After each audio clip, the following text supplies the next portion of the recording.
हज़रत ईसा अलैहिस्सलाम की पैदाइश से 500 साल कबल हिंदुस्तान की धरती एक ऐसे शख्स के कदम चूमने वाली थी जिसका किरदार बहुत ऊंचा था और समंदर की गहराई जितना गहरा था, और जिसने अमन और इखलाकियात का दर्स दिया।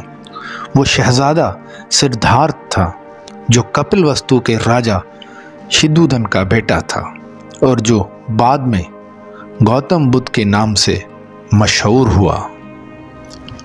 अस्सलाम वालेकुम दोस्तों, मैं हूं इमरान अली। आप देख रहे हैं some knowledge info. Gautam Buddha ने दुनिया के अजीम मज़ाहिब में से बुद्ध मत मज़हब की बुनियाद रखी, जिसके दुनिया में आज 200 मिलियन पैरोकार या फिर ये कहें कि मानने वाले मौजूद हैं। दोस्तों, माइकल हार्ट ने गौतम बुद्ध को दुनिया के 100 अजीम हस्तियों की फहरिस्त में चौथा नंबर दिया है। गौतम बुद्ध की ज़ात हर किस्म के तनाज़ुर और तहस्सुब से पाक और दुनिया के लिए, इंसानों के लिए मशअल राह भी कहा जाता है। शहजादा सिद्धार्थ या फिर यह कहें कि गौतम बुद्ध की माँ उसे जन्म देने के बाद ही वफ़ात पा गई थी, तो शाही महल में उसकी सौतेली माँ ने उसकी परवरिश की।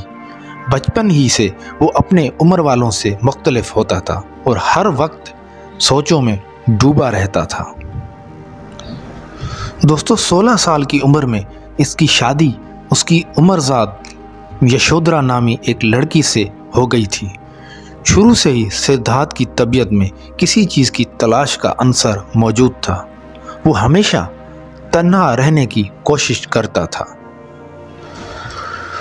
गौतम बुद्ध ने मुशाहिदा किया कि दुनिया में हर जानदार का इख्तिताम मौत ही है और ज़िंदगी में हर इंसान किसी न किसी महरूमी या मायूसी का शिकार है और हर इंसान को सुकून और इत्मीनान हासिल नहीं है। जब सिद्धार्थ 17 बरस का हुआ तो उसका बेटा पैदा हुआ और उसने शाही ज़िंदगी तर्क करके सच की तलाश का फैसला किया। वो अपनी बीवी और बच्चे को छोड़कर एक योगी बन गया और अपने वक्त के मशहूर फ़लसफ़ियों की खिदमत में हाजिर हुआ और उनके नज़रियात की तालीम लेने लगा। मगर इसकी बेचैन रूह को फिर भी करार नहीं आया। फिर उसने मुख्तलिफ रियादतों की तरफ ध्यान दिया और खाना पीना छोड़ दिया, लेकिन उसको इन सारी तपस्याओं से भी कुछ हासिल नहीं हुआ और कमज़ोरी के बायस उसका जिस्म बिल्कुल कमज़ोर हो गया। दोस्तों, चुनाचे इसने फाका कशी ख़त्म करके दोबारा खुराक लेना शुरू कर दी। गौतम बुद्ध ने खलवत में इंसानी मसाइल और अज़ली महरूमी पर गौर करना जारी रखा और उसको कई बार मायूसी ने भी आके घेर लिया, मगर इस नाउमीदी में भी उसने अपने मकसद को नहीं छोड़ा। उसी गौर फिक्र में वो एक बार पीपल के दरख्त के नीचे आके बैठा तो एक तवील मुराकबे के बाद उसको एक मकसद हासिल हुआ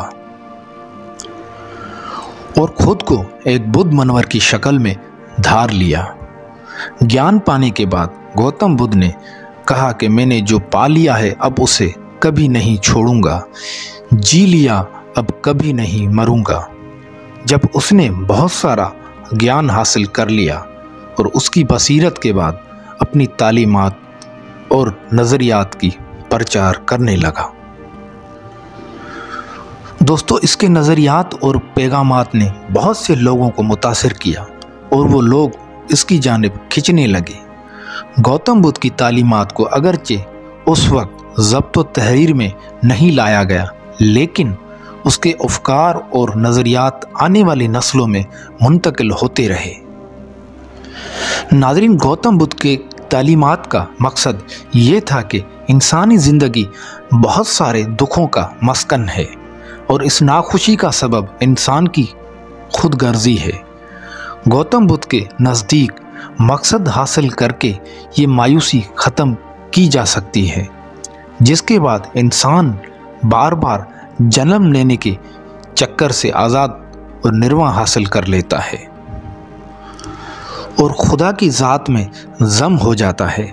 आवागो के नज़रिए के मुताबिक इंसान का बार बार जन्म लेना तस्लीम किया, लेकिन चूँकि वो रूह का कायल नहीं था, इसलिए उसने कर्म का नज़रिया पेश किया, जिसके मुताबिक एक मरने वाला इंसान फ़ौरन ही एक नई ज़िंदगी का आगाज़ करता है, जो उसी लिहाज से खुशगवार या फिर नाखुशगवार होती है जिस निस्बत से उसने अच्छे या बुरे अमाल किए होंगे। ख्वाहिश के ज़ेर असर अंजाम दिए जाने वाले अमाल इंसान की अगली ज़िंदगी का तयन करेंगे और फलाह के रास्ते पर चलकर ही इंसान बार बार जन्म लेने के अजाब से आज़ाद होकर कामयाबी हासिल कर लेता है। नाज़रीन, गौतम बुद्ध का असल पैगाम मोहब्बत का पैगाम था। उसने अपने पैरोकारों को इंसानियत से मोहब्बत करने का पैगाम दिया और मोहब्बत करना सिखाया। उसका कहना था कि खुद से मोहब्बत करो और देखो, क्योंकि खुद से मोहब्बत करके ही इंसान पूरी कायनात को मोहब्बत से भर सकता है, इसी तरह खुदा तक रसाई हासिल कर सकता है।